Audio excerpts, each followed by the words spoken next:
प्रणाम। कहानी का शीर्षक है मृत्यु क्यों आवश्यक है। हर कोई मृत्यु से डरता है, लेकिन जन्म और मृत्यु सृष्टि के नियम है। यह ब्रह्मांड के संतुलन के लिए आवश्यक भी है। इसके बिना मनुष्य एक दूसरे पर हावी हो जाते हैं। कैसे? इस कहानी से अपने लोग जानते हैं। एक बार एक राजा एक संत के पास गया, जो राज्य के बाहर एक पेड़ के नीचे बैठे थे। राजा ने पूछा, हे स्वामी, क्या कोई औषधि है जो अमरता दे सके? कृपया मुझे बताएं। संत ने कहा, हे राजा, आपके सामने जो 2 पर्वत है, उन्हें पार कर लीजिए। आगे एक झील मिलेगी, उसका पानी पीने से आप अमर हो जाएंगे। राजा ने पर्वत पार करके झील पा ली। जैसे ही वह पानी पीने को झुके, उन्होंने कराहने की आवाज सुनी। आवाज का पीछा करने पर उन्होंने एक बूढ़े और कमजोर व्यक्ति को दर्द में देखा। राजा ने कारण पूछा तो उस व्यक्ति ने कहा, मैंने इस झील का पानी पी लिया और अमर हो गया। जब मेरी उम्र 100 साल की हुई तो मेरे बेटे ने मुझे घर से निकाल दिया। मैं 50 साल से यहाँ पड़ा हूँ, बिना किसी देखभाल के। मेरा बेटा मर चुका है और मेरे पोते अब बूढ़े हो चुके हैं। मैंने खाना पीना बंद कर दिया है, फिर भी मैं जीवित हूँ। राजा ने सोचा, बुढ़ापे के साथ अमरता का क्या फायदा? अगर मैं अमरता के साथ यौवन भी प्राप्त कर सकूं, तो राजा वापस संत के पास गए और समाधान पूछा। कृपया मुझे अमरता के साथ यौवन प्राप्त करने का उपाय बताएं। संत ने कहा, झील पार करने के बाद आपको एक और पर्वत मिलेगा, उसे पार करिए और एक पेड़ मिलेगा वहां, जिस पर पीले पीले फल लगे होंगे। उन फलों में से एक खा लीजिए और आपको अमरता के साथ यौवन भी प्राप्त हो जाएगा। राजा ने दूसरा पर्वत पार किया और एक पेड़ दिखा, जिस पर पीले पीले फल लगे थे। जैसे ही उन्होंने फल तोड़ने के लिए हाथ बढ़ाया, उन्हें तेज बहस और लड़ाई की आवाजें सुनाई दी। उन्होंने सोचा, इस सुनसान जगह में कौन झगड़ सकता है। राजा ने 4 जवान आदमियों को ऊंची आवाज में झगड़ते देखा। राजा ने पूछा, तुम लोग क्यों झगड़ रहे हो? उनमें से एक बोला, मैं 250 साल का हूँ और मेरे दाहिने वाले व्यक्ति की उम्र 300 साल है। वह मुझे मेरी संपत्ति का हिस्सा नहीं दे रहा। जब राजा ने दाहिने वाले व्यक्ति से पूछा तो उसने कहा, मेरा पिता जो 350 साल का है अभी भी जीवित है और उसने मुझे मेरा हिस्सा नहीं दिया, तो मैं अपने बेटे को कैसे दे दूं? उस आदमी ने अपने 400 साल के पिता की ओर इशारा किया, जिन्होंने भी वही शिकायत की। उन्होंने राजा से कहा कि संपत्ति के इस अंतहीन झगड़े की वजह से गांव वालों ने उन्हें गांव से निकाल दिया है। राजा हैरान होकर संत के पास लौटे और बोले, धन्यवाद, आपने जो मृत्यु का महत्व समझाया। संत ने कहा, मृत्यु के कारण ही इस संसार में प्रेम बना हुआ है। मृत्यु के बारे में चिंता करने की बजाय हर दिन हर पल को खुशी के साथ जिए। खुद को बदले, दुनिया बदल जाएगी। जब आप स्नान करने जाएं तो भगवान का नाम ले, तो वह एक पवित्र स्नान बन जाएगा। जब आप खाना खाने बैठे तो भगवान का नाम ले, तो भोजन प्रसाद बन जाएगा। जब आप चलते समय नाम जप लेंगे तो वह एक तीर्थ यात्रा बन जाएगी। जब आप खाना पकाते समय नाम लेते हैं तो वह भोजन दिव्य बन जाता है। जब आप सोने से पहले नाम लेते हैं तो वो ध्यानमय नींद बन जाती है। जब आप काम करते समय नाम लेते हैं तो वह भक्ति बन जाती है। जब आप घर में नाम लेते हैं तो वह घर भी एक मंदिर बन जाता है। नारायण नारायण जी साहब। वाह, बहुत अच्छी कहानी। राम राम जी भी कितने राम राम बोलिए। ये आप कहिए, फिर सत्संग का सार करिए। हाँ, कल का सत्संग का सार सुनाइए। कल शेर के बच्चे की कहानी आई थी, जिसमें बच्चे ने अपने शेर और शेरनी की बात न मानकर गुफा से बाहर निकाल कर पानी पीता है और शिकारी के हाथ में पकड़ा जाकर के चिड़ियाघर में बेच दिया जाता है। हाँ कुल मिलाकर माँ बाप की बात न मानने पर हानि होती है। सबको चाहिए कि माँ बाप की बात सुननी चाहिए और उसी प्रकार बर्ताव करना चाहिए। बिल्कुल। और सेठ जी की बात फिर आई थी, तो उन्होंने जब उनके पिताजी के बाहर आने पर पानी मंगवाया था, उनकी माता जी से पानी मांगा था और उनके पिताजी को पता नहीं था, उन्होंने सीधा काम पर बैठा भेजा, तो उन्होंने बात उनकी गिरने नहीं दी, फौरन उनकी आज्ञा का पालन किया। इसी तरह सबको चाहिए अपने जीवन में माता पिता की आज्ञा, गुरु की आज्ञा का पालन तुरंत ही सुनते ही कर देना चाहिए, उसको बाद में करने पर नहीं चलना चाहिए। हाँ ये सही सही सही। आज्ञा गिरनी नहीं चाहिए, आज्ञा देते ही बस तुरंत।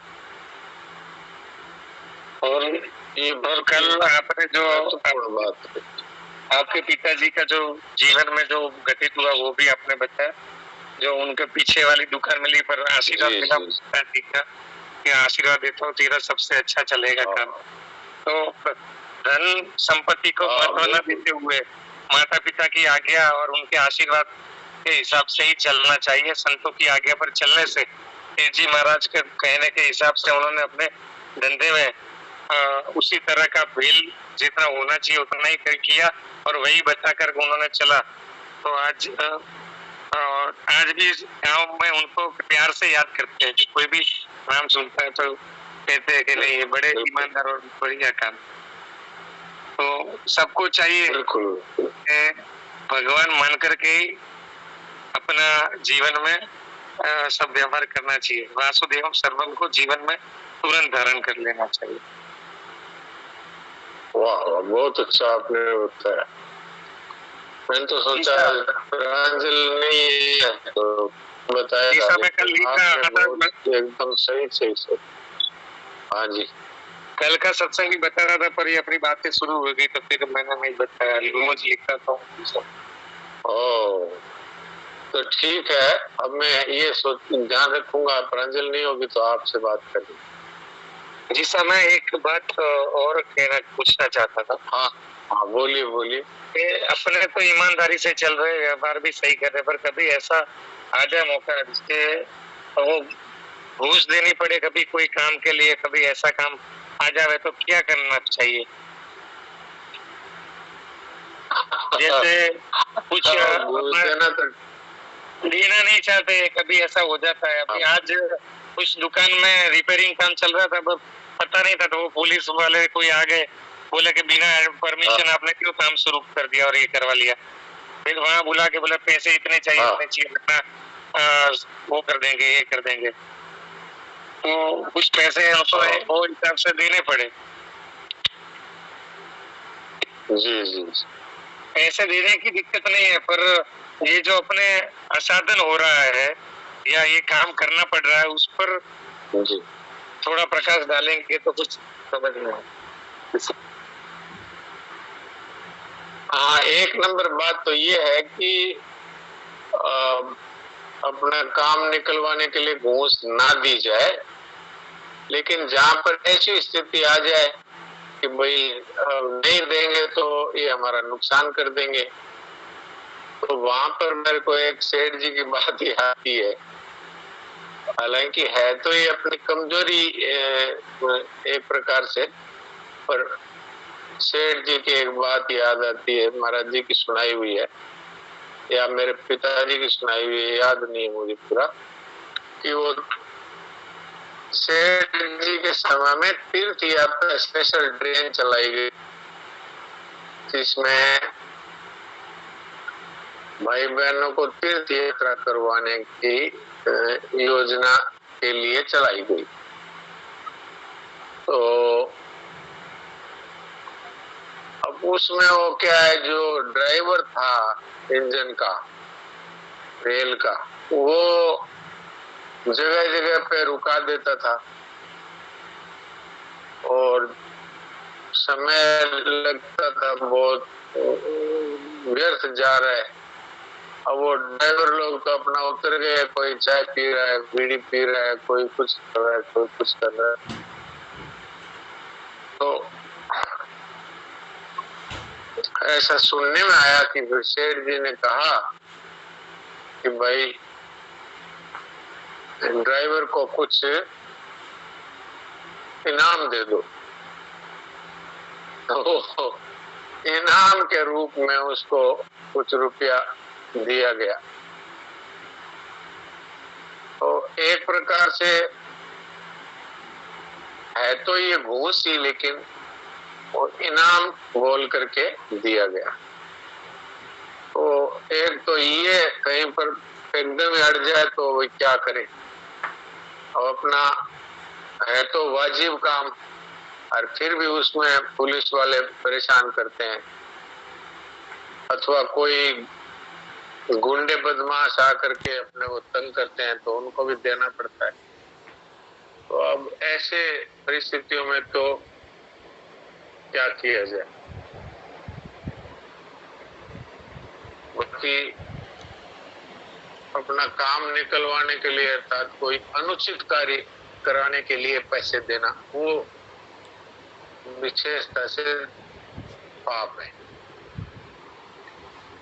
और उचित कार्य के लिए इनाम के रूप में कुछ दिया जाए तो ये एक सेठ जी की बात मैंने सुनी है। बाकी एक नंबर तो यही है कि भगवान पे छोड़ दिया जाए, और जहां तक होवे ये बिना दिए कुछ हो सके तो कोशिश करें। और जहां पर धर्म संकट आ जाए, बिल्कुल ही वो मान लो हमारा नुकसान नहीं करने को तैयार है, तो वैसी स्थिति में दिया जा सकता है। और तो क्या कहे, अब मुझे तो इस विषय में ज्यादा पता भी नहीं है। तो मैंने एक बात सुनी थी आपसे हमारे। जी सर, ठीक है, तो समझ में आ गई बात। फिर भी कोई अनुचित कार्य के लिए पैसे देना, भाई पैसे दे करके अनुचित कार्य करवा ले, वो बिल्कुल ही नहीं करना चाहिए।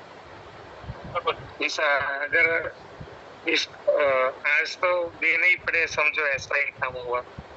क्योंकि इसमें क्या है, सब आप जैसे बताए कि बदमाश लोग रहते हैं आसपास, उन लोगों को अगर काम दे के उनको बीच में रख के नहीं करवाया तो ये फरियाद करते हैं, परेशान करते हैं।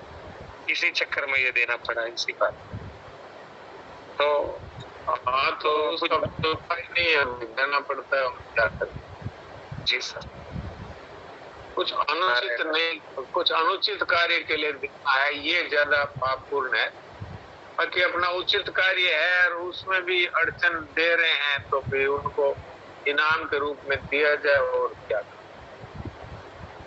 और इस विषय में मुझे पूरा ज्ञान भी नहीं है, मैं तो जो कुछ समझ में आया वो आपसे कह दिया। मेरा तो ये विचार रहता है कि भाई कोई अनुचित कार्य घूस दे करके अथवा पैसे दे करके नहीं करवाया जाए। इतना यदि हम पालन कर ले तो भी बहुत कुछ सुधार है। तो देवकी जी आ गए क्या? पहले तो नहीं आए थे, दिख भी नहीं रहे थे। हाँ, अब तो आ गए दिखते।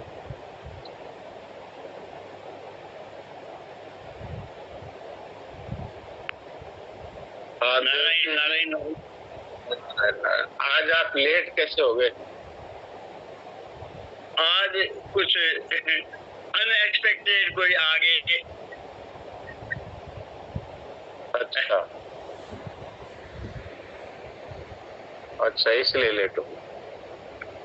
अभी पूछते हैं, जरा इनसे बात करते हैं, लीला से बात करते हैं। लीला जी,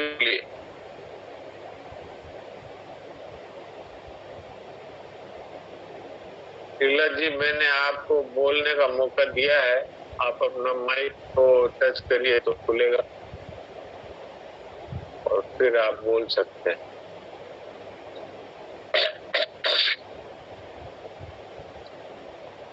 शायद इनको खोलना नहीं आता होगा या कारण है।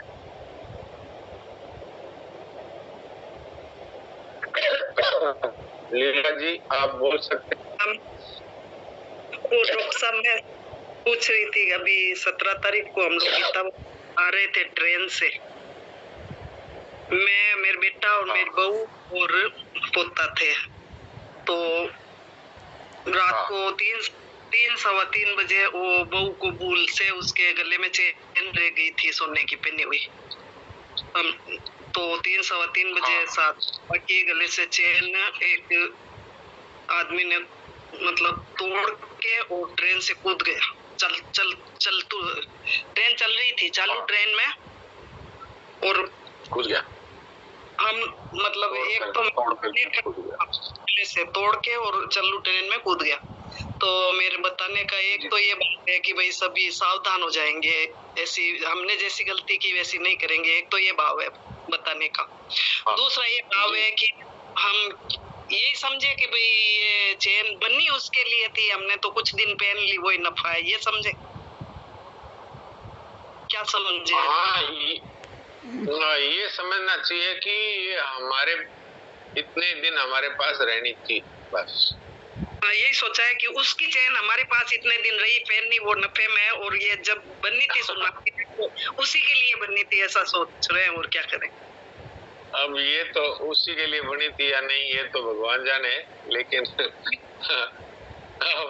ये अपने लिए इतने दिन के लिए थी। अच्छा। और हो सके तो भगवान से प्रार्थना करनी चाहिए कि उस बेचारे को भगवान कोई दंड ना दे। अपने तो ये कोशिश करनी चाहिए, क्योंकि अपने पास तो वो इतने दिन रहनी थी और उस व्यक्ति ने तो हमें तो कोई लाभ होने वाला है। हाँ, तो इसलिए भगवान से यही कहे महाराज उसको माफ करो और क्या। तो इससे भगवान बड़े प्रसन्न होते हैं।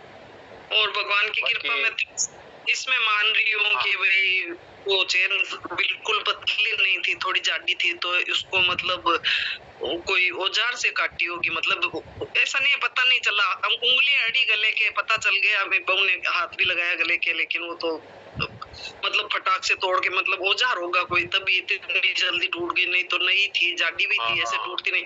खींच के तोड़ गले के मतलब चीरा आ जाता, खून पड़ने लग जाता, तो हम लोग क्या करते? यही कृपा मानती हूँ मैं तो। भगवान ने इतना तो हमारा ख्याल रखा सब। ये तो भगवान की कृपा है कि उनको नुकसान नहीं हुआ। बिल्कुल भी ना, बिल्कुल नुकसान नहीं एकदम। हाँ, सब लोगों को ये बात इससे शिक्षा लेनी चाहिए कि रेल यात्रा है, बस यात्रा है, हवाई जहाज यात्रा है, इनमें गहना पहन करके नहीं जाए। अगर गला सुना रखने में कोई अशुभ नहीं लगता है। नहीं आ रहे थे बिल्कुल भी। और मेरे 3 बार मन में भी आई कि तू पहन के क्यों आई है, इसको खोल के पर्स में डाल ले, लेकिन मैं नहीं कह पाई। वो उसके मतलब खाते में लिखी गई थी, ऐसा लग रहा है मेरे को। नहीं, सभी लोगों को ये ध्यान रखना चाहिए। कई लोग ये कहते हैं कि भाई गला सुनना है तो अपशुगन होता है, तो उसके लिए तुलसी की माला पहन लो, तो मन में ये वहम ना रहे। पिताजी कमाते हैं, पहन लो डोरी में डाल के, वो तो ये तो साथ। हाँ, वैसा पहन लो। और यात्रा में विशेषता से ध्यान रखना चाहिए। आजकल तो ब्याह शादियों में भी कुछ भी वहाँ भी तोड़ने वाले मिल जाते हैं रास्ते में। तो यही भाव है का भाई सबको जहाँ तक हो सके, सब लोग सावधान। जहाँ तक हो सके तो गहने हैं जो वो कहाँ पहनने बहुत ही ज्यादा जरूरी जहाँ हो, तो वहाँ पर आजकल नकली आर्टिफिशियल ज्वेलरी मिलती है। तो कहीं बहुत ही ज्यादा जरूरी पहनना ही पड़े तो बस वो पहन करके और अपना काम निकालो, क्योंकि आजकल तो चोरों का तो विशेषता से वो बढ़ा हुआ है साहस। अपने यहाँ के कानून इतने कमजोर हैं और कानून के रखवाले हैं वो भी ऐसे हैं कि घूस लेकर के छोड़ देते हैं। पुलिस है और यहाँ तक हुआ तो कि ऊपर के अफसर हैं वो भी ऐसे ही आजकल पैसे खाने वाले हो गए। तो इसीलिए रिपोर्ट कुछ भी नहीं लिखा है कहीं पे, कुछ बात है नहीं, हमने तो कुछ भी नहीं किया, फिर बैठ गए हम तो। और क्या, लिखवाने से भी कोई फायदा होने वाला नहीं है। क्यों कि ये जो चोर होते हैं इनको तो वो नहीं पकड़ते, तो अपन लोगों को जरूर परेशान करते हैं। पुलिस डिपार्टमेंट का यही हाल है। तो सावधानी अपने को अपनी रखनी है, और तो क्या हो, बाकी तो ठाकुर की इच्छा से जो हो रहा है वो हो रहा है, क्या उपाय। अच्छा जी, देवकी जी को सुना दीजिए। नारायण नारायण नारायण। तो नारायण नारायण। प्रभु के लिए उपयोगी होने की बात हो रही थी। हाँ जी, हाँ जी।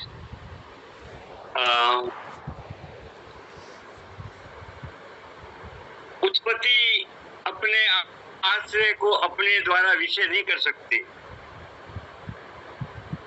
तो फिर हाँ जी। उत्पन्न हुई इंद्रियां मन बुद्धि आदि के द्वारा उसे कैसे जाना जा सकता है? जो मौजूद है और अविनाशी है उसे तो मानना ही होगा। मानना ही होगा। हाँ, ये अवश्य है कि मानने पर उसमें अविचल आस्था होगी। हाँ, अपने द्वारा की हुई आस्था को कोई और नहीं मिटा सकता। बिल्कुल। ये सिद्ध होता है कि आस्था करने में साधक सर्वथा स्वाधीन है। बिल्कुल बिल्कुल। यदि मानव बिना देखे संसार पे आस्था होगी ना। हाँ जी।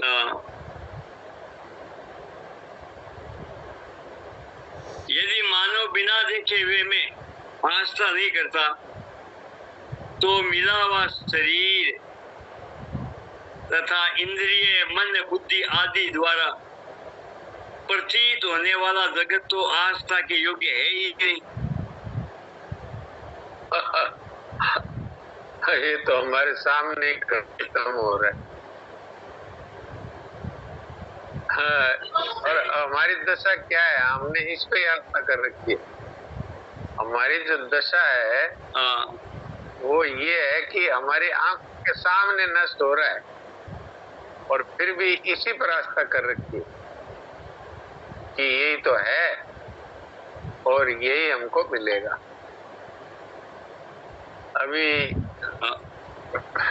माने परमात्मा में आस्था नहीं है, लेकिन देखे हुए संसार में आस्था है, जबकि देखा हुआ है वो मिटता है। ये सबका अनुभव है। अब इस बुद्धि को कैसे सुलझाया जाए जी।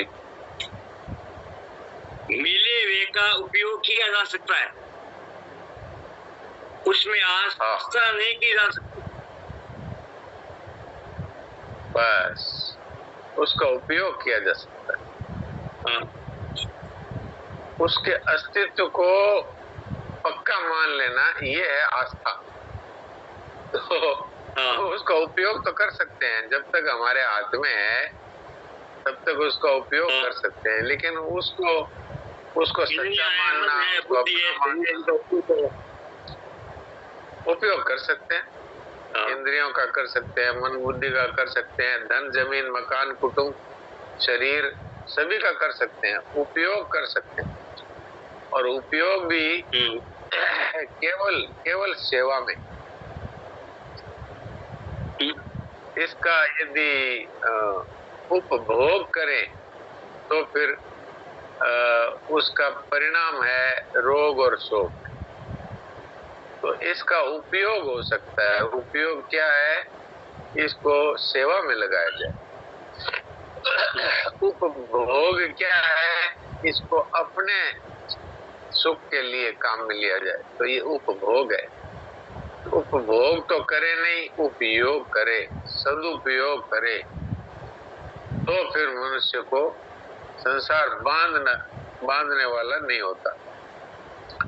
नहीं तो देखे हुए में आस्था करते हैं आस्था का मतलब है ये सदा रहने वाला है और उसकी कामना करते हैं, ये मिले और मिले और मिले, अब ये मिला है तो अब ये मिले, अब ये मिला तो अब ये मिले।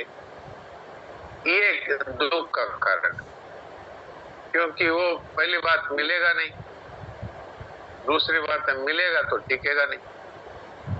तो इसलिए ये बात अच्छी प्रकार से यदि समझ लेते हैं तो फिर इसमें जो हमारा खिंचाव है वो कम हो जाता है और फिर तो समाप्ति हो जाता है।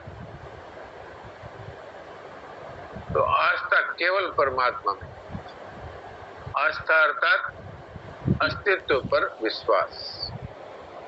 जी, मिले हुए का उपयोग किया जा सकता है, उसमें आस्था नहीं की जा सकती। और देखे हुए पर विचार किया जा सकता है, आस्था नहीं की जा सकती। हाँ, आस्था नहीं की जा सकती। देखे हुए पर विचार किया जा सकता है। मिले हुए का सदुपयोग और देखे हुए पर विचार। विचार बड़ा सीधा सीधा है। सुने हुए में आस्था की जा सकती है। हाँ, सुने हुए में आस्था की, सुने हुए पे विचार नहीं, उसमें विचार नहीं किया जा सकता। उसको तो मानना पड़ता है, उस पर आस्था की जा सकती है। जी,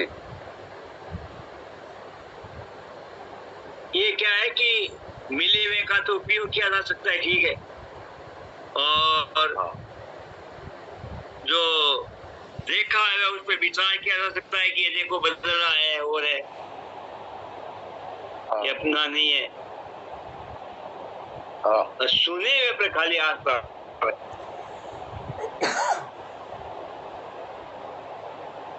सुने हुए के संबंध में जिसने जो कुछ कहा है वह वही होने पर ही अधूरा है। पर ये किसी ने नहीं कहा कि वह अद्वितीय नहीं है, सदैव नहीं है, समर्थ नहीं है, सबका नहीं है, सर्वत्र नहीं है। उसे तो सभी समर्थ स्वीकार करते हैं, सुने हुए को। अद्वितीय, सदैव, समर्थ, सभी का, सर्वत्र। ये है परमात्मा की सारे विशेषण है। परमात्मा सुने हुए हैं, और किससे सुने हुए हैं? जिन्होंने परमात्मा के दर्शन किए हैं, जिन्होंने परमात्मा का अनुभव किया है, उनसे सुना हुआ है। और वो सब एक स्वर से कह रहे कि वो समर्थ है, सर्वत्र है, सर्वज्ञ है, कृपालु है, अपना है, सबका है। ये जितने भी संत महात्मा हैं, शास्त्र हैं, सब में ये बात है। अब सुने हुए पे विचार नहीं हो सकता, उसको तो माना जा सकता है। और जो उनको मान लेता है, भगवान उसको सब कुछ जना देते हैं।